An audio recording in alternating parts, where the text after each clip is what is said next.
บัดใจทฤษฎีที่ผู้มีศรัทธาต้องเชื่อหากเป็นเรื่องของการเข้ามาพิสูจน์ในคำสอนพุทธศาสนาล้วนแต่เป็นเรื่องของหลักประจำชีวิตของเฮาทุกคนเกี่ยวกับความสุขเกี่ยวกับความทุกข์ของมนุษย์คนสมัยบัดเดียวก็ตรากตรำทำงานเนาะตกตะกำลำบากกันนัก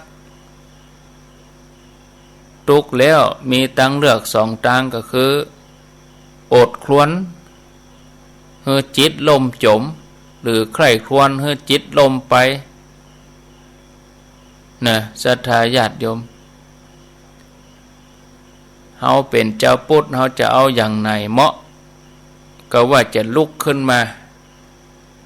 ประพฤติปฏิบัติต่อสู้เข้มแข็งครูบาอาจารย์เพิ่นก็ยอมรับว่าผู้คนต้องการความสุขแต่ญาติโยมทั้งหลายท่านก็กลัวว่าเฮาจะผิดหวังเพิ่นก็ขอให้เฮาพิจารณาให้ชัดเจนเสียก่อนว่าความสุขนั่นคืออันหยังอันก็จะเหมือนกับการออกเดินทางไปต่างประเทศใดประเทศหนึ่งโดยบ่ฮู้ว่าประเทศนั้นอยู่ที่ไหนไปอย่างใดได้ยินว่าชื่อประเทศความสุขแล้วคิดว่าใครไปฉันจะต้องไปประเทศความสุขเนี่ยแต่ว่าพาสปอร์ตเฮาบ่มีเงินที่จะเอาไปใช้จ่ายในการเดินทางก็บ่ได้เกียมคิดใครไปบ่ฮู้จะมีพาหนะบ่ฮู้จะเอาหยังไปตั้งต้นก็เดินวนไปแล้วก็น้อยเนื้อต่ำใจว่าไปบ่ได้สักเทื่อไปบ่ได้ก็ย่อท้อแล้วก็ปิกบ้านคนที่อยู่ในโลกที่ยังครองเรือนอยู่ท่านบ่ได้ฮื้อชีวิตมีเหมือนพระบ่เอาเหมือนพระมดก็ได้เพียงแต่ว่าฮื้อเปลี่ยนความคิดเปลี่ยนมุมมองศรัทธาญาติโยมว่าความสุขแบบโลกนั่นน่ะเป็นของเสริมเป็นเปลือกบ่ใจแก่นแท้ของชีวิตแล้วก็บ่ควรจะเป็นเป้าหมายของชีวิตอันนี้ห้องว่าสัมมาทิฏฐิในทางพุทธศาสนาความสุขที่เกิดจากการได้ใช้จ่ายโภคะทรัพย์ความสุขจากการได้เสพวัตถุเป็นความสุขที่อยู่ในระดับหยาบยังบ่จุ่มบ่เย็นเตื้อความสุขที่สูงกว่านั้นเปิ้นมีอยู่เฮาจะแสวงหาความสุขทั้งโลกก็แสวงหากันไปสมควรเหมาะพอดีอยู่ภายในขอบเขตของศีลธรรมอยู่ภายในขอบเขตของกฎหมายโดยที่บ่ฝากความหวังไว้กับความสุขอย่างนี้นักล้ำไปเพราะเขาเป็นความสุขที่ผันผวนปรวนแปรจนให้เฮาปั่นป่วนปวดหัวเฮาจะยะให้ตัวเก่าเป็นคนที่กึดนักเป็นคนอารมณ์ฉุนเฉียวอ่อนแอบ่เป็นตัวของตัวเองบางทีก็พร้อมจะตกไปในหลุมของความตรึงเครียดความเศร้าหมองอยู่ตลอดเวลาที่สำคัญยิ่งไปกว่านั้นคือเนี่ยเฮาหาความสุขที่สูงกว่ายากยิ่งขึ้นท่านผู้ฟังขอให้เฮาเสพสิ่งทั้งหลายในโลกนี้แบบเฮากินป่าคือกินอย่างระมัดระวังก้างติดคอกินอย่างระวังถ้ากินบ่ระวังก็ก้างติดคอทำหน้าที่ของเฮาไปตามโลกอย่างรอบคอบเฮาจะพอหูบเสียงฟังเสียงดมกลิ่นลิ้มรสสัมผัสสิ่งที่เย็นร้อนอ่อนแข็งก็เป็นธรรมดาบ่เป็นหยัง แต่หู้จักว่าหูบสักแต่ว่าหูบเสียงสักแต่ว่าเสียงกลิ่นสักแต่ว่ากลิ่นได้ยินสักแต่ว่าได้ยินสิ่งหมู่นี้ถือว่าเป็นธรรมดาของโลกบ่เป็นพิษเป็นภัยแก่ผู้ที่เกี่ยวข้องถ้าเฮามีสติพิจารณาถ้าเฮาตุกใจแล้วจะไปโทษว่าอันนี้บ่ยุติธรรมเพราะว่าโลกนี่บ่เคยบังคับให้ไผเป็นทุกข์จิตของเฮาต่างหากที่ไปยุ่งกับเปิ้นเพราะว่าเฮาประมาทเฮานิ่งนอนใจเฮาชอบไปปรุงแต่งด้วยความพอใจบ่พอใจเฮาชอบหลงเชื่อว่าเปิ้นจะให้ความสุขกับเฮาตามที่เฮาใฝ่ฝันโลกบ่เคยรับปากกับเฮาเลยเฮาคิดเอาคนเองทั้งคนเดียวทั้งนั้นคนที่บ่เข้าวัดเข้าวาคนที่บ่ปฏิบัติคนที่บ่ฟังธรรมะบางทีก็พอว่าการเข้าวัดก็เป็นคนเฒ่าเต่าล้านปีงมงายพ่องมัวเมากะหาสิ่งที่เลื่อนลอยพ่องเมากะลับตาเมากะสวดมนต์บ่ได้หยังอันนี้คือมุมมองของเขาจะเป็นอย่างอี้คนที่เกิดอย่างอี้นี่จะเชื่อว่าสิ่งที่วัดบ่ได้นับบ่ได้บ่มียี่ห้ออวดคนอื่นบ่ได้เป็นลมๆแรงๆต้องเป็นสิ่งที่จับต้องได้เป็นสิ่งที่มีราคาในท้องตลาดถึงจะเป็นของจริงเงินทองบ้านช่องรถยนต์เครื่องเพชรสิ่งหมู่นี้ก็คือของจริงของเฮาคนส่วนใหญ่ก็จะเกิดอย่างนี้แต่จะได้แต่เนี่ยอย่างของจริงหมู่นี้เฮาเอาไปโดยบ่ได้เวลาเฮาตายเฮาว่าของจริงก็จริงแต่เฮาเอาไปโดยบ่ได้เป็นจะได้อยู่ดีๆญาติโยมเป็นนักธุรกิจเป็นหมื่นแสนล้านต้องหนีหัวซุกหัวซุนเป็นจะได้รถยนต์ราคาแพงๆที่เฮาฮักเฮาหวงแก้วแหวนเงินทองที่เฮาหวงแหนถึงเวลาเฮามาพอคนดังของสังคมเมื่อหมดอำนาจวาสนาเมื่อตายไปแล้วแทบบ่มีอะไรหยังที่จะติดตัวไปหรือแทบจะบ่มีภัยเอ่ยถึงทรัพย์สินเงินทองอำนาจชื่อเสียงนักปราชญ์บัณฑิตมองว่าอันนั้นเป็นของมายาเหมือนความฝันถึงแม้ว่าวัตถุจะฝืดเคืองปัจจัยสี่ต้องดิ้นรนนักกวดแต่ก่อนคนที่เปิ้นเจริญเปิ้นก็ยังยิ้มได้เปิ้นก็ยังพิจารณายิ้มจากใจบ่ใจเพียงแค่บริหารกล้ามเนื้อใบหน้าเพื่อผลอย่างใดอย่างหนึ่งบ่ใจเพราะแหล่งความสุขของเขายังบ่ได้ถูกทำลายเศรษฐกิจดีใจก็บ่ฟูเศรษฐกิจแย่ใจก็บ่แฟบจะมีปัญหาพ่องก็ทำใจได้เพราะสิ่งที่ผู้ประพฤติปฏิบัติทำมาตลอดนั่นคือทำใจภาวนาคือการทำใจให้มีกำลังพอแล้วก็อยู่บนความเป็นจริงในทางพุทธศาสนาเปิ้นสอนว่าความสงบเกิดจากการได้หู้ได้หันความจริงเข้าใจทุกเหตุการณ์ที่เกิดขึ้น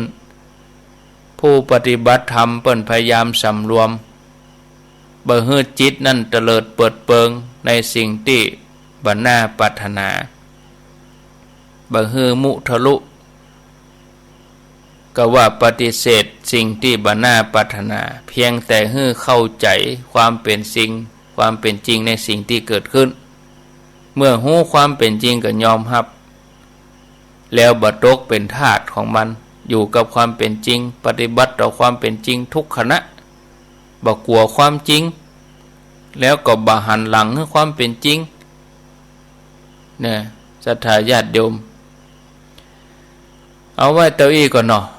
พระประเด็นนี้อู้ไปก็ม่วนไป3:52 นาทีเหลือเวลาแถม8 นาทีวันนี้อยู่ด้วยกันชั่วโมงเดียวเนาะแล้วกันเดียว4 โมงก็ฟังท่านพระครูวรธรรมนาถเจ้าอาวาสวัดหนองเหียงท่านพระครูเพิ่นก็จะได้มาปบปะศรัทธาญาติโยมเวลาเหมือนเดิมปกติเพิ่นก็จะมาปะพอออกไม่ออกศรัทธาญาติโยมท่านทั้งหลายธรรมาภาพก็วันติดนี่มีเวลาชั่วโมงเดียวนะวันอาทิตย์ถ้าว่าเป็นวันจันทร์นะวันพุธนี้อยู่ด้วยกันวันพุธนี้อยู่ด้วยกัน2 ชั่วโมงวันจันทร์นี่มีเวลาได้อธิบายธรรมะแต่ถ้าว่าเป็นวันติดวันการวันพุธก็ท่านสาธิตเนาะท่านสาธิตเพิ่นจะมาปบปะศรัทธาญาติโยมขอแจ้งเชิญชวนญาติโยมเนอะที่อยู่ที่ไหนตั้งใดก็เดี้ยที่เพิ่นจะเริ่มกินเจวันนี้นะเทศกาลกินเจเริ่มวันนี้29 ถึง 7 29ใด29วันเนี้ยกะ29 กันยาไปถึงวันที่7ไปถึงวันที่7 ตุลาภายจะกินอาหารเจก็ไปเชิญชวนกินที่โรงเจสีพรอยสันปะตองอันนี้เปิ้นฝากบอกไว้มีหลายอย่างวันนี้ข้าวซอยขนมจีนน้ำยาเจอีน่ะนะแล้วก็มีอย่างแฮมก๋วยเตี๋ยวเจจับชายอีน่ะเวลาได้หิวก็มาแวะได้เนอะที่โฮงเจสีพลอยสันปะตองกายไปจากไปจอมตองก็จะเข้าเชียงใหม่ก็แวะได้เข้าทางใดหั่นก็ถ้าเฮาลุกในเวียงมาก็แยกที่จะเข้าหนองตองแต่ว่าตรงข้ามไปทางอุโบสถสันปะตองนะไปทางนั้นถ้าเราจะไปเชียงใหม่ก็อยู่ซ้ายมือตำบลยุวาอำเภอสันปะตองถ้าเราลุกเวียงมาก็มีขวาถ้าเราจะไปเวียงก็มีทางซ้ายปากทางที่บนฝากรถกันนะเอาเข้าไปแห่มประมาณสัก500 เมตรนะเริ่มวันนี้เทศกาลกินเจพวกก็กินกันทั่วประเทศก็ดีนั่นแหละนะเป็นการได้ให้ร่างกายเขาได้พักผ่อนเนาะจะเจริญพรเด้อญาติโยมเอาแล้วไผมีอย่างจะอู้จะจาก็เดี๋ยวรอสัญญาณท่านพระครูวรธรรมนาถเจ้าวาดวัดหนองเหียงก็เดี๋ยวเพิ่นจะได้เข้ารายการไผจะโทรมาอู้จาก็ขอเจริญพรที่เบอร์0998366322วันพุธเอามาฟังกันต่อเนาะไผจะอู้จะจ่าเจริญพรเข้ามาหับสายเจริญพรเจ้าท่านพระครูจากทางใดอยู่ทวีทรัพย์หางดงเจ้าฟังชัดดีกะยอดดีเจ้าบ้านทวีทรัพย์หางดงเจ้าทุกครั้งโทรประทานแป้นวันนี้โกดก่อนเลยเจ้าสายแรกเนาะสายแรกเลยโมทนาตลอดแต่โทรประทานเจ้าตันแล้วเหรอวันเนี้ยโมทนาเนอสาธุเจริญพรเจ้าไว้สาเจ้าจากที่ไหนสันหาวเจ้าสันหาวฟังชัดดีกะฟังชัดเจ้าชัดดีเนาะเจ้ากำลังติดเลย ดีแล้วกัน เพื่อมาติด อนุโมทนาเนอ เจ้าติดจากกำลังใจเจ้านะ อยู่ดีมีสุข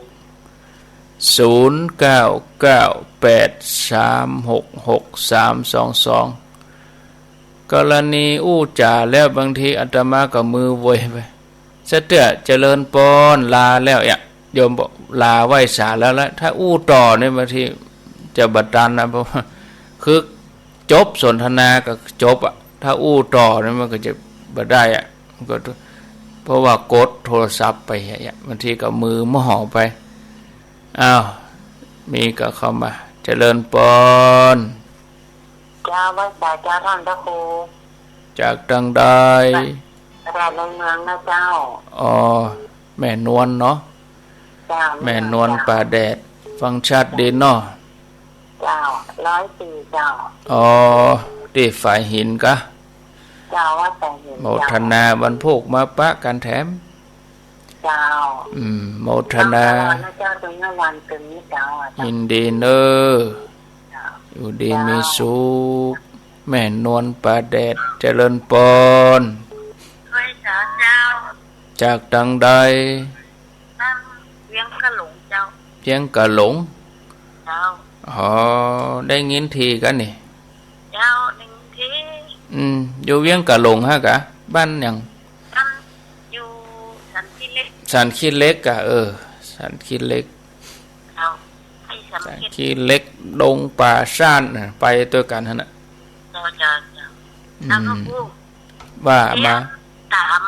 ามปัญหานั้นเขาตอบแล้วก็สิว่าน้ำมันได้ตอบเลยเหรอให้มันตอบได้แต่เหรอท่านอุ้ยตอบว่าน้ำใจนั่นกะเจ้าอยู่กับคนกินกับน้ำก็คือน้ำใจเจ้าโมทนาเนอไว้สาธุก็เปิ้นก็วันนี้แต่ก็5 โมงปุ๊กะเปิ้นรับเวียงหัวเป่าเจริญปอนจากดังใดสันต้นเห็นเจ้าสันต้นเห็นแม่คือเนาะเจ้าเด็ดสะกอยดอยสะเก็ดธรรมะสอนใจดีเจ้าล้อฟังกันเป็นธรรมะดีเจ้าสอนใจคือคนทำเป็นคนทำทุกคนเป็นคนดีเจ้าเข้าใจในธรรมดีเจ้าดีกันฟังแต่เจ้าแมลงมาเมื่อวันมันไม่ได้ฟังเจ้าบรรยากาศเจ้ามีเวลาก็เมื่อเจ้าเมื่อแรงเนาะเจ้าเมื่อเจ้าเนี่ยดีละเวลาเหมาะละเมื่อเจ้านี่เหมาะดีละเจ้านมัสการเจ้าโมทนาเนอสอนใจดีเจ้าสาธุเจริญปอนจากดังใดจากน้องไข่ก่อนใจเจ้าน้องไข่ฟังชัดดีเนาะโมทนาเนอสาธุเอาละอนุญาตขออนุญาตพักสายเอาไว้แต่อีกก่อน